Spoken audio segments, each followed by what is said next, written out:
Love the work you have learned to do, however humble it may seem, and let it be enough for you. Spend the rest of your life as one who entrusts every concern to the gods with a willing heart, becoming neither the tyrant nor the servant of anyone. Think of the age of Vespasian. You will find much the same as you see today. People marry and raise children. They fall ill and they die. They fight wars and hold feasts. They trade. They farm. They flatter. They cling stubbornly to their opinions. They grow suspicious, plot against one another, wish for the death of rivals, complain about fortune, pursue affairs, hoard wealth, and hunger after power and office. Yet, every one of those lives has long since come to an end. Now think of the age of Trajan. Again, it is much the same, and that generation too has passed away.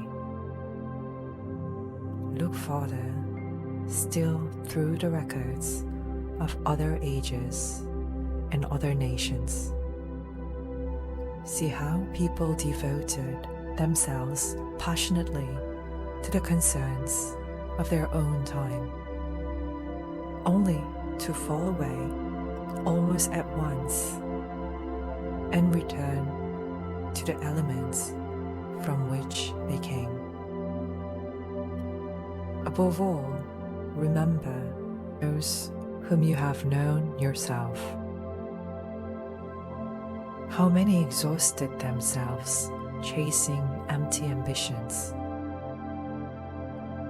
How many neglected the cause that truly belonged to them, never remaining faithful to it, never finding contentment within it? Remember this whenever you undertake anything. Give only as much care to the matter as its true importance deserves. If you do that, you will never become overwhelmed by things that matter very little. The familiar expressions of earlier generations now sound strange and antiquated. The same is true of names once celebrated throughout the world. Camillus, Caesar,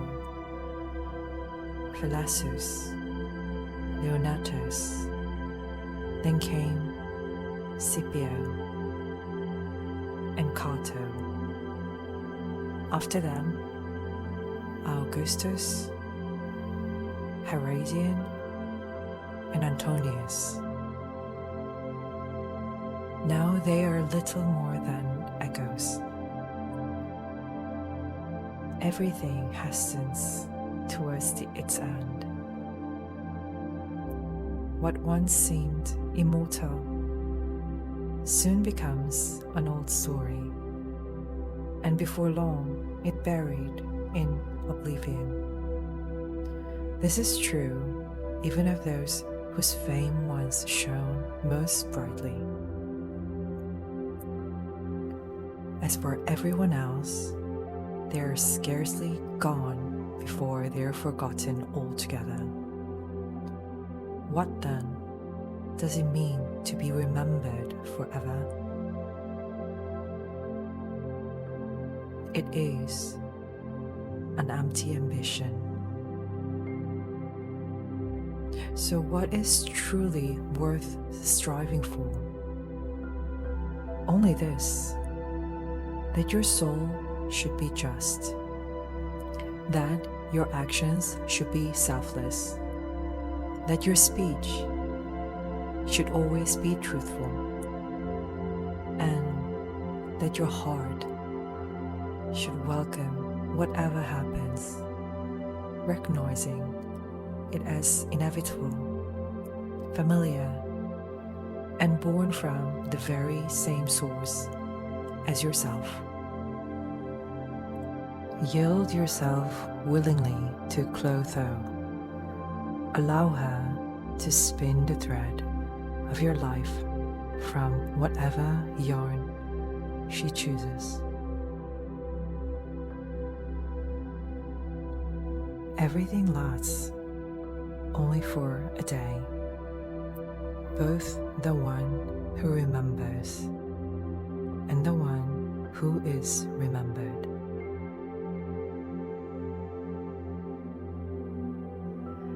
Never lose sight of the fact that everything is in a state of change. Nature delights in transformation. She continually reshapes what already exists, bringing new things into being from what has gone before. Everything that now exists is, in one sense, the seed of what is yet to come. Do not imagine that only the seed planted on the earth or conceived in the womb deserves the name. Such a thought belongs only to ignorance.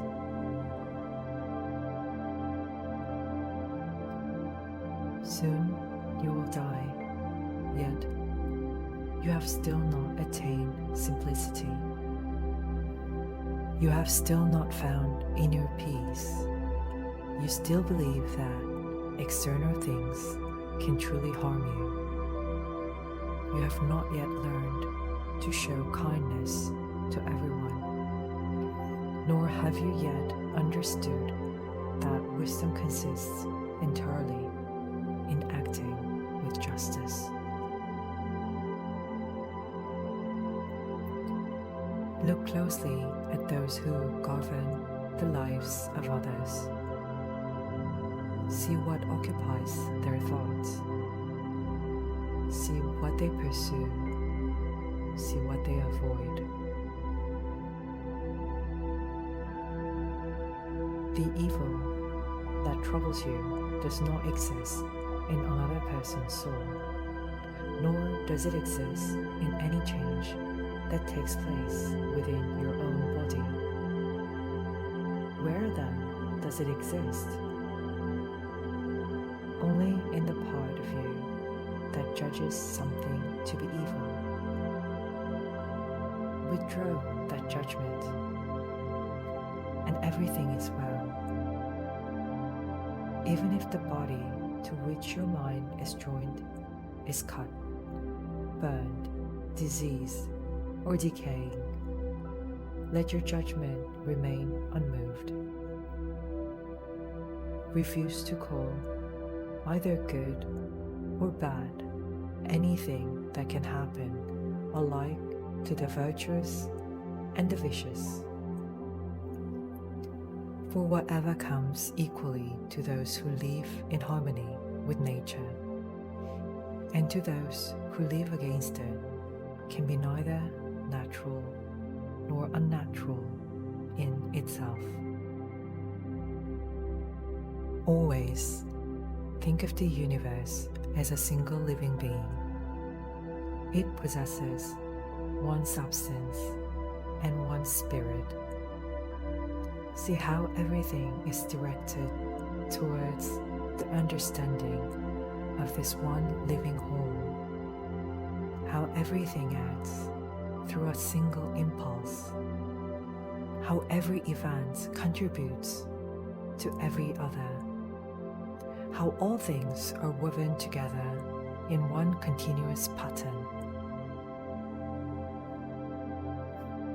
As Epictetus said, you are a little soul carrying around a cord.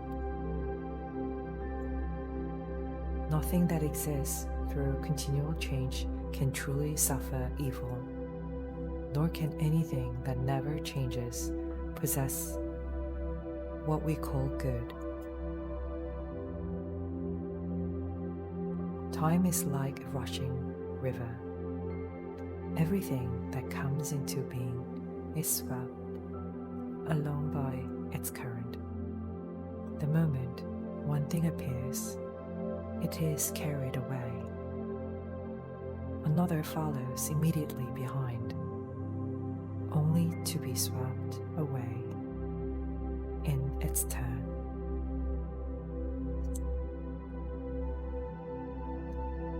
Everything that happens is as natural and familiar as roses blooming in spring or fruit ripening in summer. So too are illness and death. So too are slander and betrayal. And so too is everything else that delights the foolish or fills some with grief. What follows away grows naturally out of what came before. Events are not merely arranged one after another, as though by chance or convention. They are joined by an inner necessity, each arising from the one before it.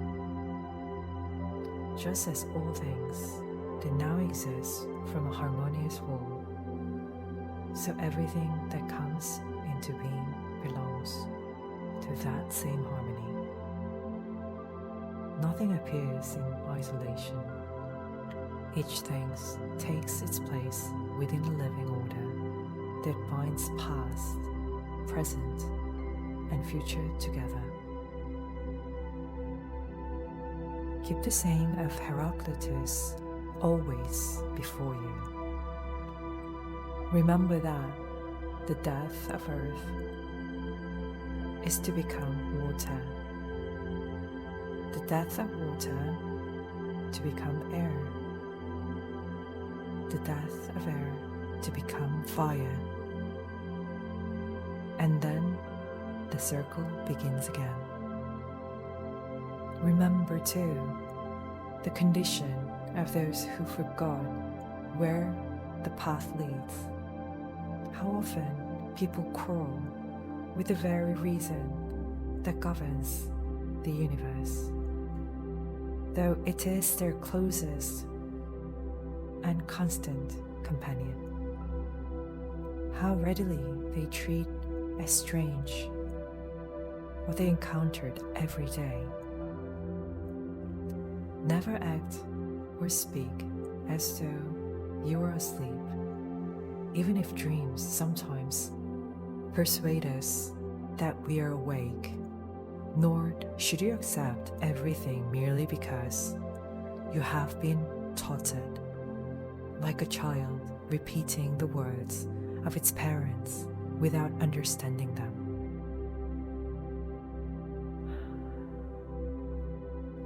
Suppose a god were to tell you that you must die tomorrow, or at the very least, the day after.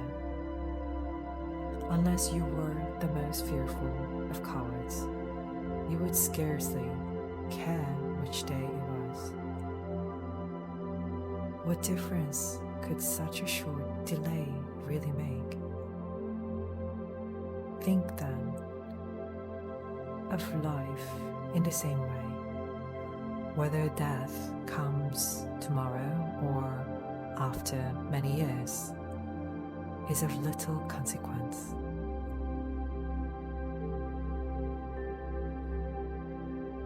Think how many physicians have died despite so often frowning over the bedsides of their patients.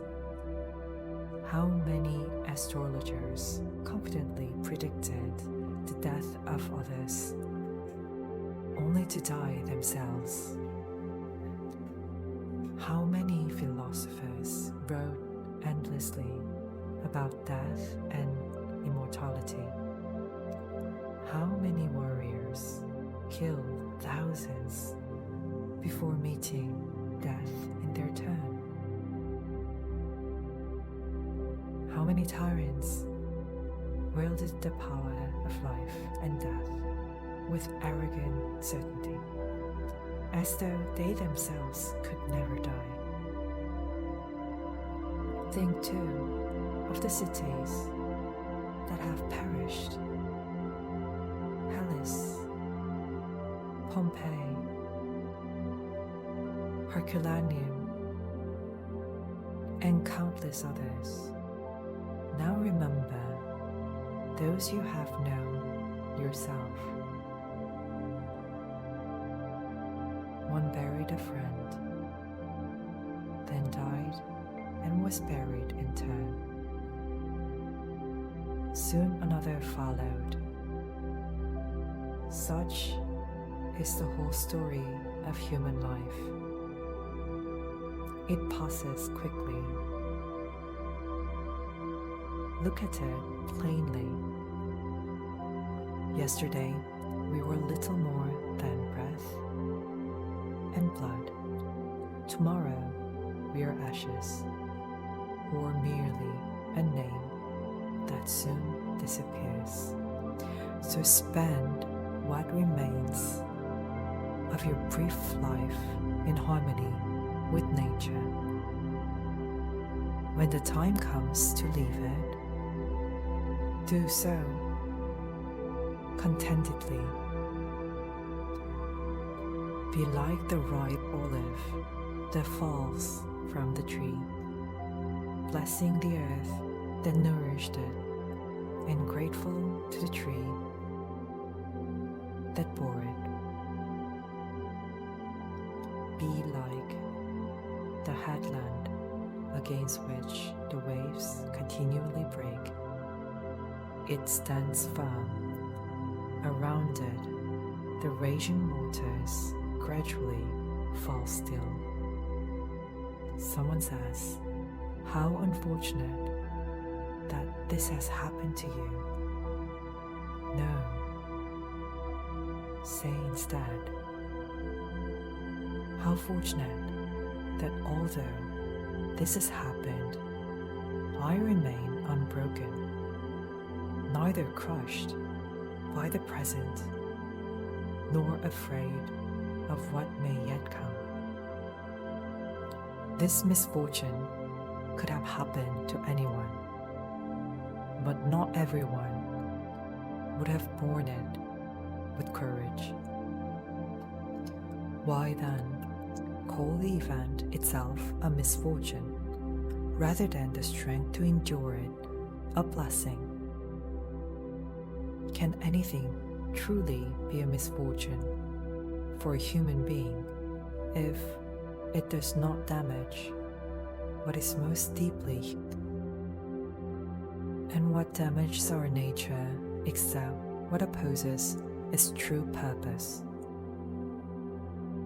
You know that purpose already. Does this event prevent you from acting with justice? Does it rob you of generosity, of self-command, of wisdom, of prudence, of honesty, of dignity, of freedom, or of any other virtue through which human nature fulfills itself? Remember this whenever sorrow threatens to overwhelm you. The event itself is not the misfortune. To endure it with courage, that is the good fortune.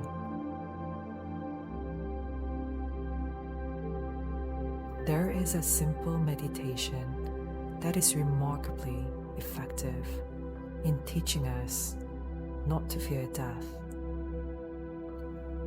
Think of those who clung most fiercely to life. Think of those who lived the longest. What lasting advantage did they gain over those who died young? They too are lying dead somewhere. Cadicianus, Fabius, Julian, Lepidus. They watched countless others carried to their graves.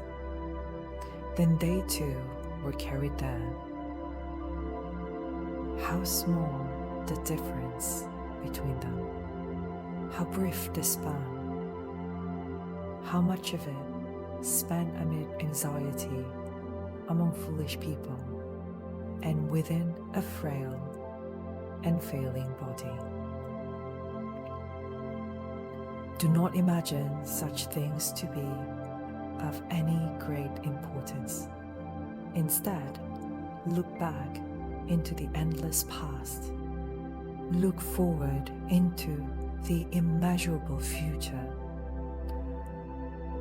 Against such vastness, what difference is there between living for 3 days and living for 3 centuries like Nestor? Always choose the shortest road. The shortest road is the one that follows nature. Therefore, let your words be truthful and your actions sound, guided always by the clearest judgment. If you live in this way, you will spare yourself endless labor and conflict. You will have no need for manipulation, pretense, or display.